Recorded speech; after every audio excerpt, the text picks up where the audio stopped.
Imam Cissé, le président des imams de l'arrondissement de la commune de Djilor, moom mooy ubbi defal ñu ay ñaan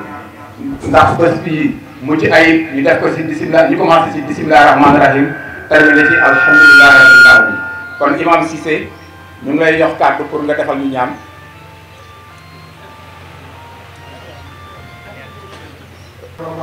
subhanallahi qaim subhanallahi daim subhanallahi aliyyi subhana الذي لا يموت بسر بحق اللهم صل على سيدنا محمد الفاتح لما أغلق والخاتم لما سبق الناس الحق بالحق والهادي إلى صراطك المستقيم وعلى آله حق قدر المختار العظيم. إن الله وملائكته يصلون على النبي يا أيها الذين آمنوا صلوا عليه وسلموا تسليما صلى الله تعالى عليه وعلى آله وصحبه وسلم تسليما. سبحان ربك رب العزة عما يصفون والسلام على المرسلين والحمد لله رب العالمين. بسم الله الرحمن الرحيم الحمد لله رب العالمين. بسم الله الرحمن الرحيم. اللهم صل على سيدنا محمد وسلم. Monsieur le sous-préfet sortant de l'arrondissement de Djilor, Monsieur Yoro Diafal, Monsieur le sous-préfet entrant, le nouveau sous-préfet de l'arrondissement de Djilor, Monsieur Amadou Ngoumba Ba, Messieurs les maires de la commune de Djosson, Monsieur le maire de la commune de Diagane, Monsieur le maire de la commune de Niassène, Monsieur le maire de la commune de Mbam, Monsieur le maire de la commune de Soum, Monsieur le maire de la commune de Diagane, je pense que je l'ai cité. Messieurs les conseillers municipaux des communes respectives, Messieurs les chefs de village et de quartier de l'arrondissement de Djilor, Monsieur le chef du CPDT,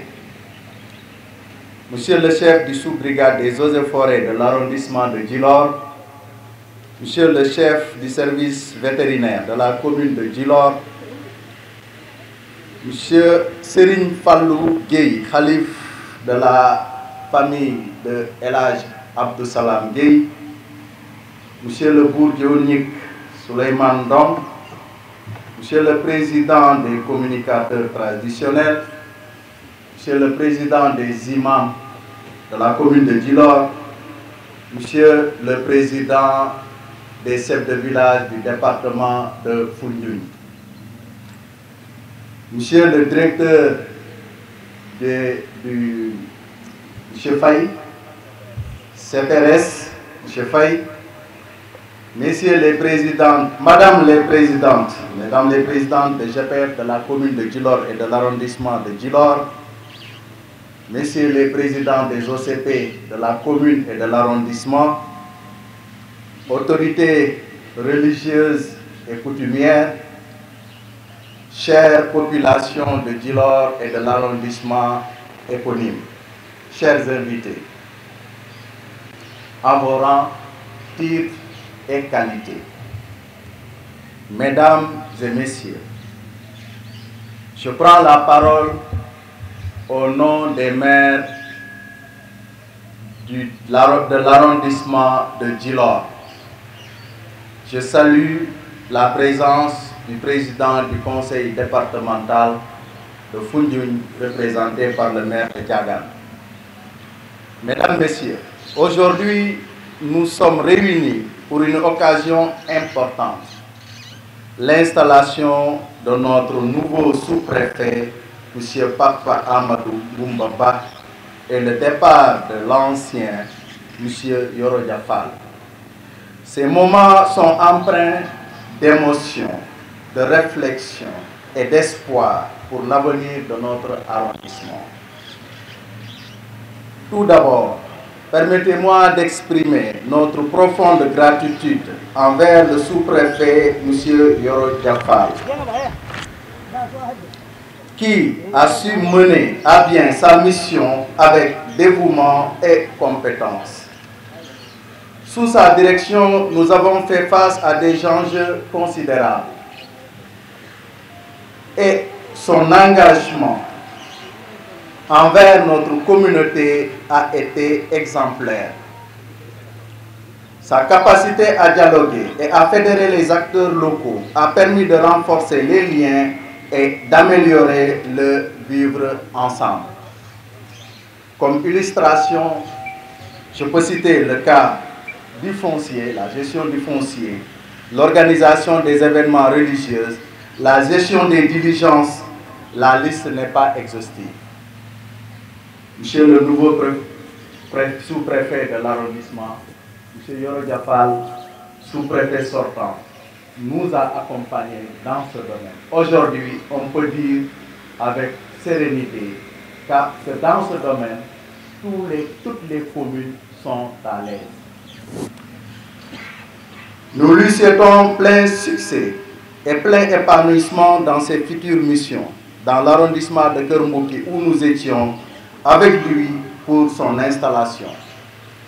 et où son affectation a suscité beaucoup d'espoir chez les populations, en leur tête les exécutifs locaux. À présent, nous accueillons chaleureusement notre nouveau sous-préfet, M. Papa Amadou Ngoumbaba. Son arrivée marque le début d'un nouveau chapitre, plein de promesses et de défis à relever. Nous sommes confiants qu'il saura s'appuyer sur son expérience pour faire avancer nos projets communs et répondre aux besoins de notre collectivité. Sa vision et ses idées novatrices représentent une opportunité précieuse pour notre développement. Ensemble, avec le soutien de chacun d'entre vous, nous devons nous engager à travailler main dans la main pour bâtir un avenir meilleur. Les défis sont nombreux, mais aussi les solutions potentielles, et c'est en unissant nos forces que nous pouvons avancer. Pour terminer, nous souhaitons la bienvenue à notre nouveau préfet, sous-préfet, et rendons hommage à M. Yoro Diafal tout en réaffirmant notre volonté collective de coopérer pour le bien de notre territoire. Jërëjëf Njokanjal Inumbara Yoro Diafal. Dalal ak jàmm Fadidi fa jàmm Bismillah Amadou Ngoumbaba. Merci de votre aimable attention. Et à l'ensemble de l'équipe de l'organisation. Monsieur le préfet du département de Foundiougne, monsieur l'adjoint au préfet du département, monsieur le sous-préfet sortant, monsieur Yoro Diafal, monsieur le sous-préfet entrant, monsieur Amadou Ngoumbaba, monsieur l'adjoint au sous-préfet de Djilor, monsieur Mamadou Guène, monsieur le maire de la commune de Djilor, mesdames, messieurs les maires de Soum, de Mbam, de Diossong, de Niassène, de Passy et de Diagane Barka, mesdames, messieurs les chefs de service, mesdames et messieurs les élus départementaux et municipaux, mesdames, messieurs les coordonnateurs de projets et programmes, mesdames et messieurs les responsables d'organisations syndicales de femmes et de jeunesse, autorités religieuses et coutumières, madame, monsieur, les chefs de village et délégués de quartier, chers invités, mesdames et messieurs, aujourd'hui, il me revient avec un immense plaisir au nom du président du conseil départemental de Foundiougne, M. Moustapha Mbaye, empêché de délivrer ce message à l'occasion de cette cérémonie solennelle d'installation du nouveau sous-préfet de l'arrondissement de Djilor. Nous voici pour perpétuer une tradition bien républicaine, avec le départ du M. Yero Diafal, sous-préfet entrant, et l'arrivée de notre sous-préfet Amadou Ngoumba. Pour avoir servi 5 ans et 9 mois dans l'arrondissement de Djilor, nous ne pouvons pas nous empêcher aujourd'hui de parler des qualités de M. le sous-préfet Yero Diafal. Ayant devant moi un auditoire diversifié, avec une forte présence des parents, des amis, des collègues et collaborateurs du sous-préfet sortant, je suis tenu de rappeler ici une des qualités exemplaires qui m'ont fortement marqué en lui. Fonctionnaire émérite, très dévoué, rigoureux dans le travail et guidé par une énergie débordante, le sous-préfet Yero Diafal s'est toujours distingué quand il s'agit d'apporter des réponses aux préoccupations des populations de l'arrondissement de Djilor. Ses compétences, sa jeunesse, son esprit d'initiative et le sens du dialogue qu'il a toujours mis en avant ont été déterminants dans la conduite de la mission qui lui a été confiée. Pour les différentes considérations que nous avons, l'arrondissement de Djilor est assez sensible. N'empêche, le sous-préfet a toujours usé de son intelligence, de ses capacités managériales pour répondre avec brio partout où le devoir l'appelle. Monsieur le sous-préfet Yero Diafal, tous les jours, vous étiez aux côtés des maires et nous, élus locaux, pour nous appuyer, nous soutenir afin d'animer et d'impulser avec nous le développement territorial conformément aux nobles missions que le chef de l'État vous a confiées. À travers moi, les élus départementaux municipaux et toute la population du département de Foundiougne, en particulier l'arrondissement de Djilor, vous exprime sa reconnaissance et sa profonde gratitude. Je formule simplement le vœu que cette mutation qui vous amène à Kermouki, dans cette autre circonscription administrative du pôle Sine Saloum, soit la consécration d'une exemplante progression dans votre carrière professionnelle, une progression qui vous amènera un jour à un poste plus élevé dans l'administration. M'adressant au sous-préfet entrant, je voudrais d'abord le féliciter, tout en lui souhaitant la bienvenue à Djilor. Bismillah Séniba. Monsieur le sous-préfet, la population de l'arrondissement de Djilor, toute catégorie confondue, vous exprime sa joie de vous accueillir dans le Djoni.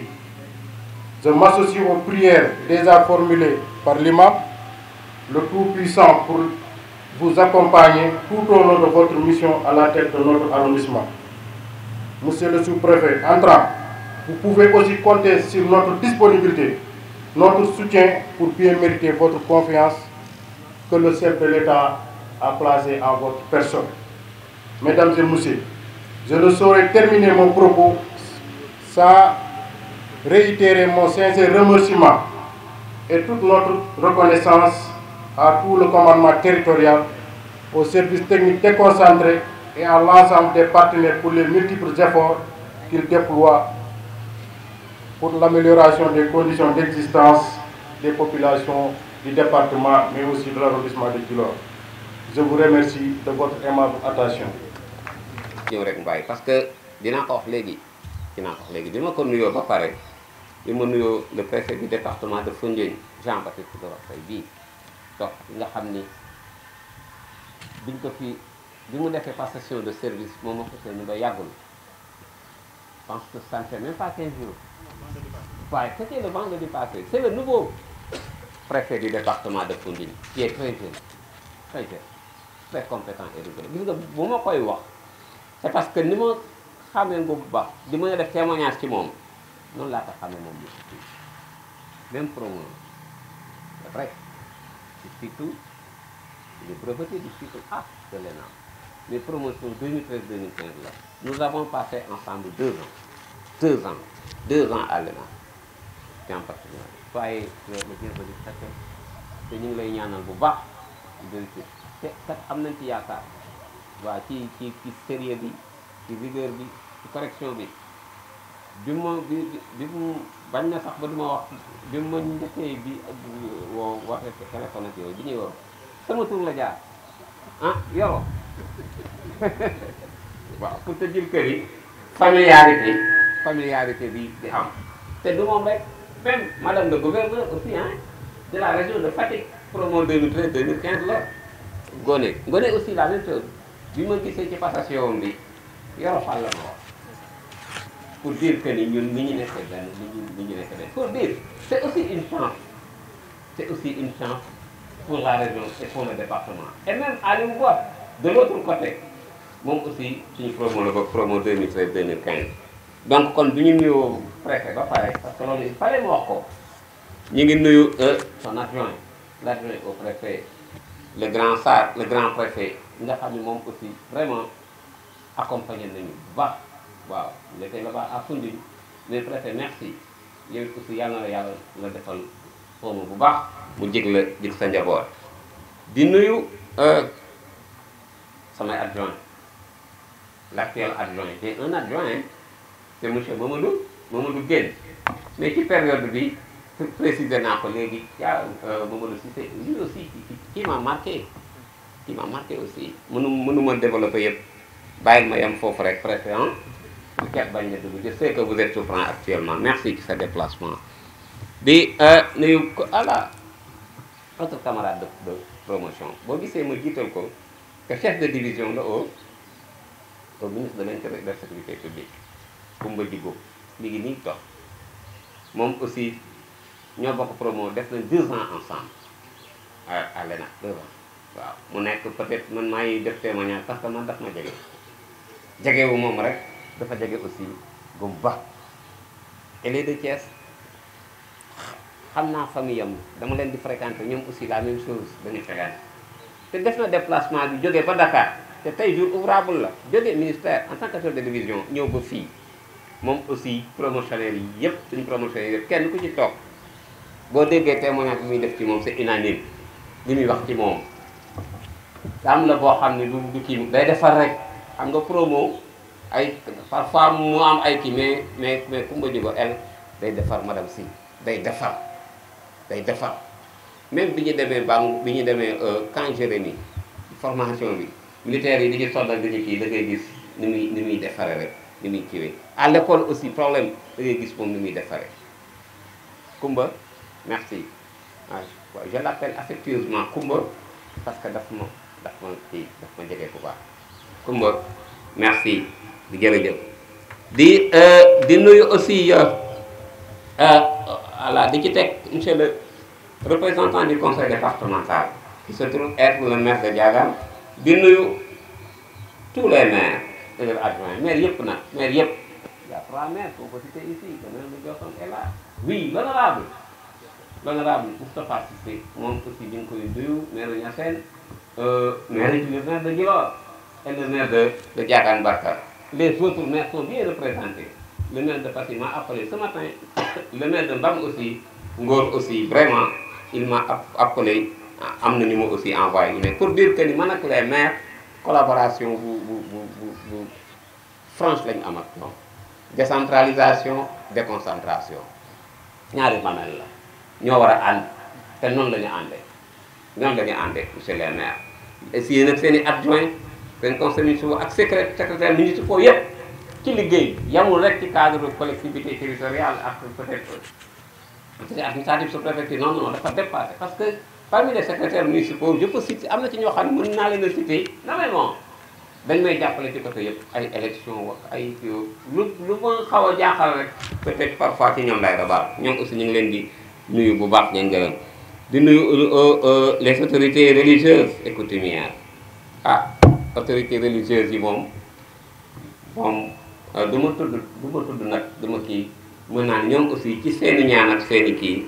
seeni taxawaay ak les autorités religieuses imam si seen yi rek peut-être boo ko tuddee rek moom defoon na déplacement bi sax ba kër bu kii moom déjà ak ni mu ma jegee ak ni mu ma kii voilà ak autorités religieuses yi nga xam ne nekk nañ ci arrondissement bi jëpp ñu ngi leen di ñoom ñu ngi leen di nuyu di gis seen taxawaay. ñi nga xam ne aussi ñooy les partenaires techniques et financiers waaw ñooñu nga xam ne ñooy accompagner état ci côté yëpp ak collectivités yi ak ñëpp ñuy accompagner aussi les deux familles des sous-préfets ñu ngi leen di nuyu ak ñi représenter les organisations de jeunes et de femmes, la presse et les communicateurs ak ñi nga xam ne invité nañ ñeen yëpp. fi ma tàmbalee mooy di ne alhamdulilah parce que borom bi moo ma permettre tey jii ma mën a taxaw fii di wax ak yéen bi ma ci passé 5 ans borom bi rek moo ma jox kàttan boobu waaw moom rek moo ma jox kàttan boobu. di ñaan aussi préfet yow it nga waxal ma président de la République Bassirou Diomaye Faye aussi kontaan naa lool ci ni nga xam ne jox na ma confiance bi renouvelé nommé ma sous-préfet de l'arrondissement de Kër Mbokki voilà. di tàmbale nag comme ni ma ko waxee rek du ma lire lépp ci discours bi du ma ko tekkee wolof damay résumer rek damay résumer après di rendre hommage ki nga xam ni moo ma jur moo ma yar muy sama papa ak yàlla na ko yàlla yërëm ak sama yaay ba la nekk Thiès ak sama tante samay tante ñoom aussi ñu ngi leen di gërëm bu baax mes frères et sœurs mais sànq insisté naa ci ma belle famille bi ma insisté ci ma belle famille wax naa seen papa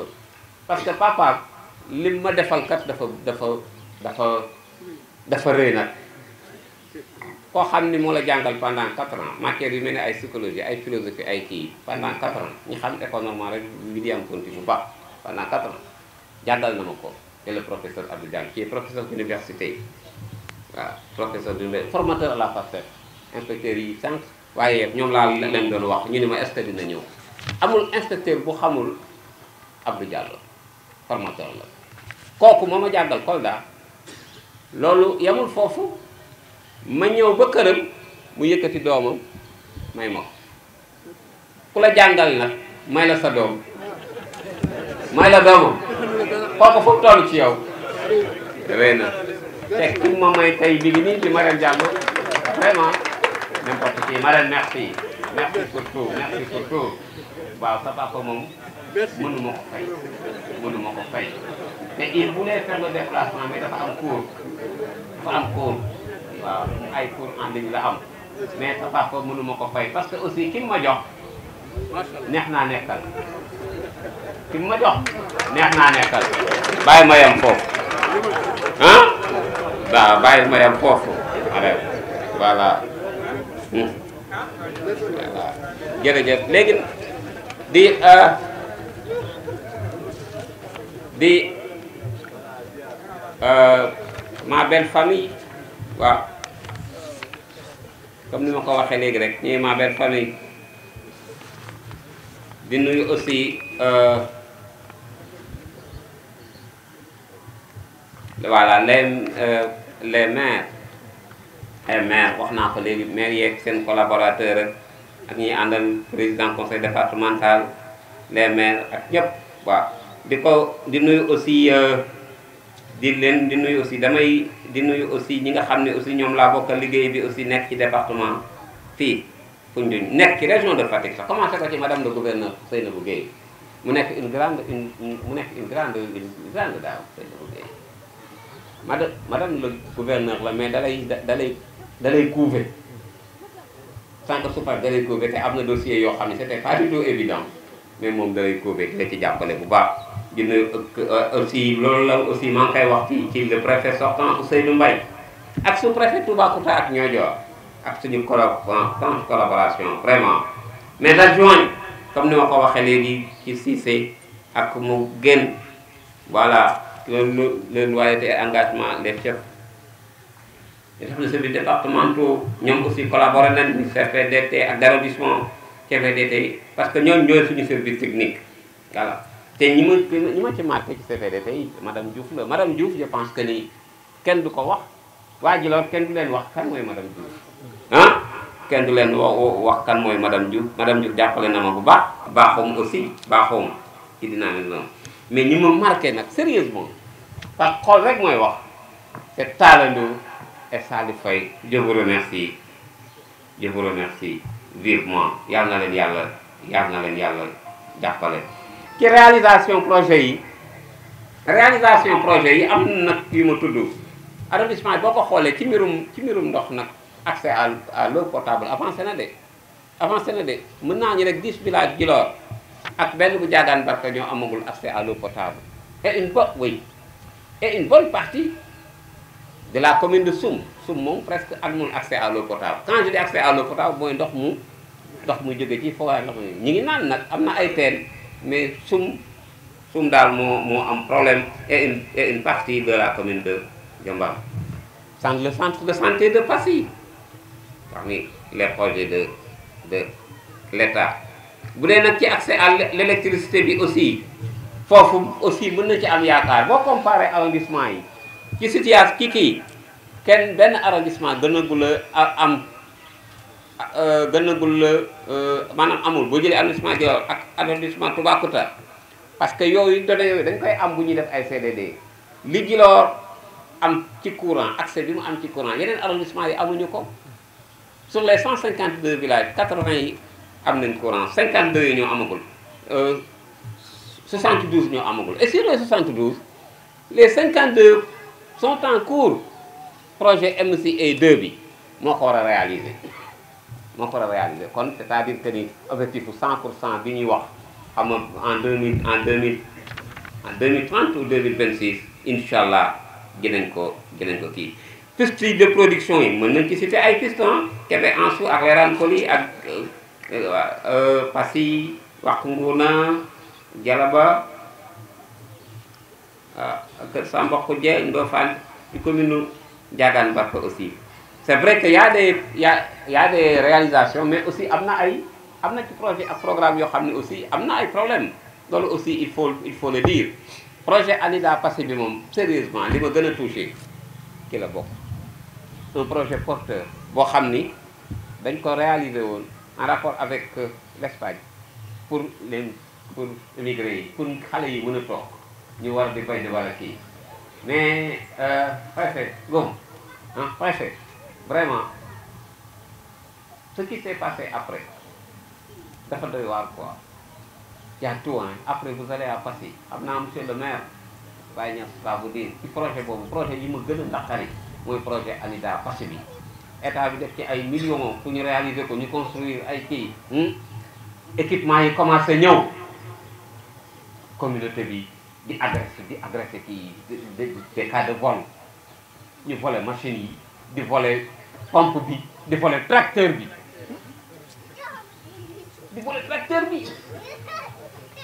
te projet boobu waroon ay jeunes yi ci waroon ay emploi la waroon créer à l'image des autres ANIDA. Préfet dossier boobu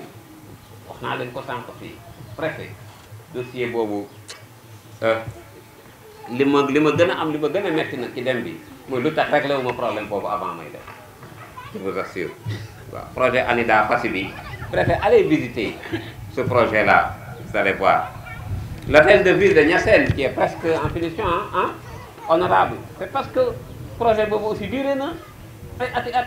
mais c'est le maire qui a fait des efforts l'honorable Moustapha Cissé jël ci budget mën ko terminer mooy hôtel de ville bi dégg naa sax dëkk nga mais équipement bi dafa def boobu aussi naqari na ma la piste Djilor Kamatane qui restait à l'état et c'est un projet de l'état bu ñuy piste Kamatane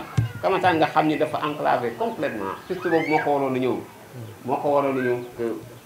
désenclavé ko c'est un projet qui dure depuis 3 ou 4 ans pourtant c'est un projet de l'état budgétisé dañ ko mais après information dañu bon daal y a eu des problèmes bàyyi ma yem foofu bala may développer quoi mën nañ ci citer aussi lu mel ni loolu aussi kenn mënu ko occulter immigration clandestine loolu aussi ci problème yi la y a aussi des cas de vol de bétail et de conflit entre éleveurs et agriculteurs aussi ci immigration clandestine bi yéen ñëpp yéen ngeen 95 clandestins yi ñuy jàpp fële à l'île Boro ak bu mujj bi rek boo xam ne en rapport avec le maire de la commune de Diossong à Bambougar. Oui, je pense que ni point yooyu aussi vraiment préfet dina ci taxaw bu baax ah force léegi manit arrondissement bi yëpp man de personnellement Yoro Fall bi ñëwoon fii en 2018 nekkul ak Yoro Fall bii c'est parce que vous avez participé à ma formation, à ma construction. Yoro Fall bi taxawoon fii di wax juróomi at bi mu passé ak 9 mois nekkatul Yoro Fall boobu parce que yéen participé ngeen ci sama formation ci sama expérience te loolu dina tax ba fépp fu nga xam ni dem naa fa je sais que certitude laa ci am du ma am problème te loolu maa ngi leen ciy gërëm yéen ñëpp muy ñi ma cité ñëpp maa ngi leen ciy gërëm ci loolu ci vraiment loolu marqué na ma loolu man nag ni leen ngeen jéggal ma bu baax ñi ma mës a tooñ nañ ma baal ak parce que nag nit rek la ci samay propos ci samay acte ci samay kii peut-être ma nekk benn état bi peut-être ma def loo xam ni parce que intérêt général la peut-être ma def loo xam ni waruma ko woon def nit ñi seen jugement xaw a doy waar wala man aussi ni ma jugé du noonu loolu mën na am nit rek la ma leen di ñaan ngeen baal ma àq bu baax ah man personnellement baal naa leen àq te nag di leen wax ni na seen xel dal parce que ni ma ko waxee ci Monsieur l'adjoint au préfet du département de Foundiougne, Monsieur le sous-préfet sortant, ainsi que toute la famille, Monsieur le sous-préfet entrant et toute votre famille, Monsieur l'adjoint au sous-préfet, Messieurs les maires de l'arrondissement de Djilor, Messieurs les chefs de service départementaux et locaux, Messieurs les représentants des forces de défense et de sécurité,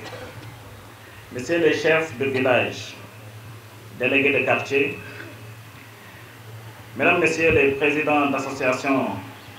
de femmes et de jeunes, notabilités religieuses et coutumières, distingués invités, chères populations de l'arrondissement de Djilor. La cérémonie républicaine qui nous réunit ce matin est une étape importante de la vie de la circonscription administrative de l'arrondissement de Djilor, car elle marque un changement au niveau de l'autorité en charge d'administrer et d'animer la circonscription. C'est l'occasion, encore une fois, au nom de Monsieur le ministre de l'Intérieur, au nom du gouverneur de la région de Fatick et à mon nom propre, de féliciter Monsieur Yoro Fall pour le travail accompli à la tête de l'arrondissement. Monsieur le sous-préfet sortant, la présente rencontre va consacrer votre départ de la tête de la circonscription pour rejoindre l'arrondissement de Keur Mouki. C'est vrai que nous n'avons pas travaillé ensemble, mais vous l'avez dit, nous sommes des promotionnaires et je vous connais depuis l'école. On a fait 2 ans à l'ENA, 2013 à 2015. Lui est le nouveau sous-préfet entrant d'ailleurs. Ils étaient au cycle B, moi j'étais au cycle A. Mais nous avons partagé beaucoup de moments à l'école. Et quand on était à l'école, vous étiez quelqu'un de sérieux, quelqu'un de rigoureux et quelqu'un de très disponible. Et je sais que vous avez porté ces valeurs en bandoulière tout au long de votre séjour ici dans l'arrondissement de Djilor. Et les propos que j'ai entendus ici également du maire et du représentant du conseil départemental prouvent à suffisance que vous avez su tisser avec les populations, les élus et les chefs de service des relations cordiales empreintes d'amitié, de fraternité, mais teintées de rigueur et de respect mutuel. Vous avez avec brio relevé de nombreux défis, vous les avez vous-même cités, et surmonté les épreuves qui ont eu à jalonner votre parcours à la tête de la circonscription. Je vous souhaite plein succès dans vos nouvelles fonctions. Les populations vont certainement regretter votre départ, mais je voudrais les rassurer sur la compétence et la grande expérience de votre successeur, M. Papa Amadou Ngoumbouba. M. Ba est titulaire d'un baccalauréat, série A3, au lycée Malick Sy de Thiès, obtenu en 1996. De 1998 à 1999, il a fait une formation à l'EFI Germaine Le Goff de Thiès. De 2013 à 2015, il a été à l'École nationale d'administration. Comme expérience professionnelle, M. Amadou Goumba, de 1999 à 2013, a été instituteur à l'IF de Rufisque. Et en 2016, à sa sortie à l'École nationale d'administration, il a été affecté au ministère de l'Intérieur et de la Sécurité publique, à la direction de la protection civile. De 2016 à 2017, il a été adjoint au chef de la cellule administrative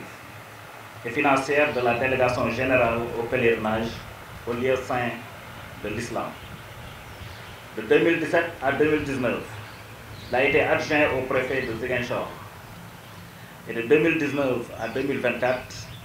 sous-préfet de l'arrondissement de Saré-Bidji. Et aujourd'hui, par décret numéro 2024-1621, 7 août 2024, il a été nommé sous-préfet de l'arrondissement de Djilor. Mesdames et messieurs, population de l'arrondissement de Djilor, la preuve est faite à la lecture de ce brillant parcours administratif que M. Ba a des atouts non négligeables pour l'animation de la vie économique et sociale de cette importante circonscription. Votre expérience, doublée de vos capacités intellectuelles et morales, rassure sur vos aptitudes à conduire les destinées de cette circonscription. Nul doute qu'avec vos talents d'animateur, d'acteur du développement, vous saurez apporter une touche particulière dans la vie administrative, économique, sociale de l'arrondissement.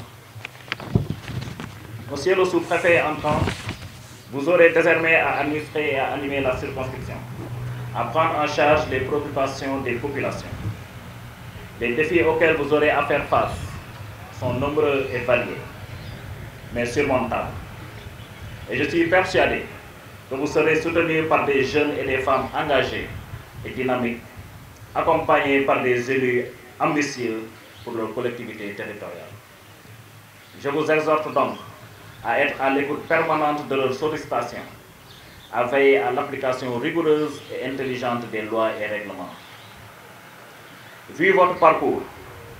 je ne me fais pas de souci que vous serez à la hauteur de la mission et que l'arrondissement de Djilor est entre de bonnes mains. À travers le tutoir de la décentralisation et la territorialisation des politiques publiques, l'État recherche l'efficacité de l'action administrative, l'offre d'un service public de qualité, le rapprochement de l'administration des administrés et la mise en place d'un État moderne adapté aux besoins et préoccupations des citoyens et aux réalités locales. Je ne doute un seul instant que vous ferez des principes de continuité du service public, d'égalité des citoyens, de mutabilité, de neutralité, d'obligation de réserve, de hiérarchie vos outils de gestion quotidienne. Mesdames et messieurs, je voudrais inviter tous les élus de l'arrondissement, toutes les organisations de femmes et de jeunesse, les personnes du troisième âge, les délégués de quartier, les chefs de village, les chefs religieux et coutumiers, à apporter à M. Ba tout le soutien nécessaire à l'accomplissement de cette importante mission que son Excellence, M. le Président de la République, a bien voulu lui confier. Ce soutien, je l'attends également des agents de l'État en service dans l'arrondissement, afin que vous puissiez, dans une parfaite harmonie, mener à bien la mission de développement économique et social de la circonscription. Pour ma part, vous pourrez, monsieur le sous-préfet, de nuit comme de jour, compter sur ma disponibilité, mon soutien indéfectible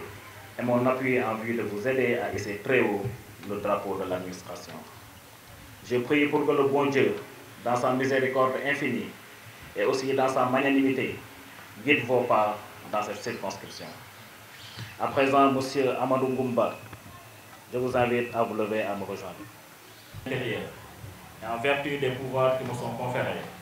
je vous déclare officiellement installé au poste de sous-préfet de l'arrondissement de Djilor. Mes vœux de succès vous accompagnent.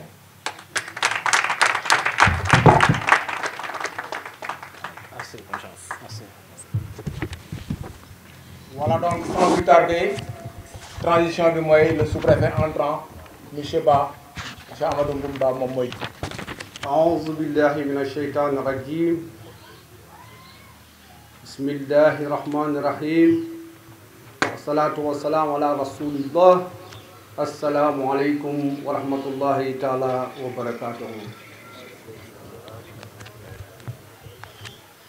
Monsieur le préfet du département de Foundiougne, Monsieur le sous-préfet sortant, Monsieur Yorodia Fall, chers collègues, autorités administratives, adjoints au sous-préfet, adjoints au préfet de Foundiougne et adjoints au sous-préfet de Djilor, Messieurs les maires de Sceau des prophètes Muhammad sallallahu alayhi wa sallam, je tiens également à m'incliner pieusement pour saluer la mémoire de mes défunts parents, El Hadj Maguette Ba Ben Cheikh et Adja Fatou Ba. Puisse Allah, dans son infinie miséricorde, les accueillir au paradis éternel. Amen. Mesdames et Messieurs, Son Excellence M. Bassirou Diomaye Diakhar Faye, Président de la République du Sénégal, m'a fait l'honneur de me reconduire dans les fonctions en me nommant par décret 2024-16-21 du 7 août 2024 sous-préfet de l'arrondissement de Djilor, département de Foundiougne. Cette marque de confiance renouvelée, dont j'apprécie la valeur eu égard aux caractéristiques qui s'attachent à la mission, m'amène d'emblée à prendre l'engagement à ne ménager aucun effort afin de la mériter amplement. Aussi voudrais-je exprimer au chef de l'État mes sincères remerciements et ma profonde gratitude. Cette cérémonie d'aujourd'hui est une tradition républicaine bien établie. Elle s'inscrit sous le sceau du respect de l'orthodoxie administrative en matière d'organisation de rencontres officielles et de fonctionnement du service public. Sans altérer cette noble et exaltante pratique, il me plaît de voir conférer à l'événement un cachet particulier en rendant un hommage chaleureux et mérité à mon frère, à mon ami et collègue Yorodia Fall, sous-préfet de l'arrondissement de Keur Mbouki, mon prédécesseur. J'y reviendrai à la fin pour vous dire nos relations. En effet, comme l'ont exprimé Monsieur le maire de Djilor et le représentant du conseil départemental, en des mots empreints de respect et de considération, son action restera toujours ancrée dans les mémoires. Chers collègues, je vous souhaite plein succès dans vos nouvelles fonctions. Vous étiez sereins à votre arrivée à Djilor. Partez donc pour rassurer et assurer que tous ces acquis glanés durant votre passage à la tête de l'arrondissement de Djilor seront capitalisés et consolidés. Mesdames et Messieurs, je compte travailler en étroite collaboration avec les collectivités territoriales, les autorités judiciaires, académiques, militaires et paramilitaires, les acteurs de la santé, les acteurs économiques, les ONG, les projets et programmes, les membres du mouvement associatif, la société civile, dans le respect des attributions de chacun, mais toujours dans le sens de l'intérêt général. Je veillerai aussi à la mise en œuvre des politiques sociales de l'État du Sénégal pour préserver la dignité des couches vulnérables. Il en sera de même pour les questions de sécurité qui sont au cœur de la responsabilité de l'État. Mesdames et Messieurs, chères populations de Djilor, je ferai de l'écoute et du dialogue mon cheval de bataille. J'en profite pour inviter les collectivités territoriales et toute la communauté à demeurer mobilisées afin de relever les défis qui nous interpellent. Je lance un appel solennel aux femmes, aux jeunes, aux élus, aux autorités religieuses et coutumières, bref, à toute la population de Djilor, afin qu'ils fassent de moi un homme de dialogue et de consensus, et qu'ils me considèrent désormais comme un des leurs. Mesdames et messieurs, monsieur le préfet du département de Foundiougne, la tâche est certes difficile, mais je saurai compter sur vous pour réussir la mission. Je saisis cette opportunité pour vous rendre un vibrant hommage. Vous êtes un homme de valeur et de dignité, pétri de compétences et de qualités humaines. C'est pourquoi je réitère solennellement mon engagement et mon désir ardent de servir l'arrondissement de Djilor,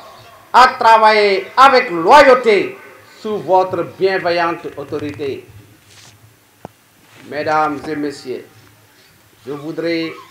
adresser mes vifs remerciements, les remerciements les plus sincères à mes valeureux collaborateurs de Kolda et de Sarébidi, à mes amis d'enfance de l'école 1 de Mbour, devenue aujourd'hui école Badara Sarr. Dieu m'a donné l'occasion d'avoir des amis du CI. Ils sont là présents, représentés par le président Yahya Diouf, Madame Walde Doukouré, Madame Fatoumata Koria, Souleymane Diène et autres.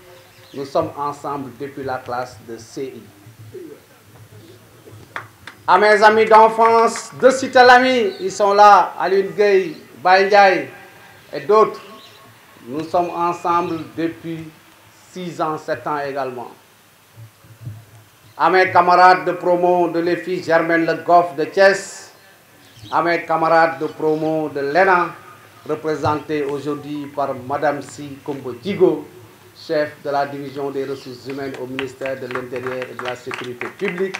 Yoradia a parlé de cette brave dame, cette dame formidable qui a su conduire des mains de maître l'ensemble des collègues promo de 2013 à 2015. Ces remerciements également vont à l'endroit de ma famille et je commencerai par ma formidable épouse, celle qui m'a accompagné de 2002 à nos jours, celle qui a fait de moi ce que je suis aujourd'hui.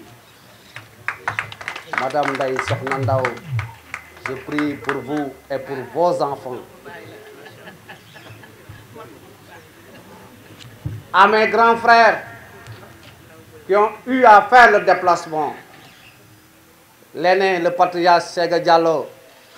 l'homme à la barbe blanche, très âgé, la 80e aujourd'hui,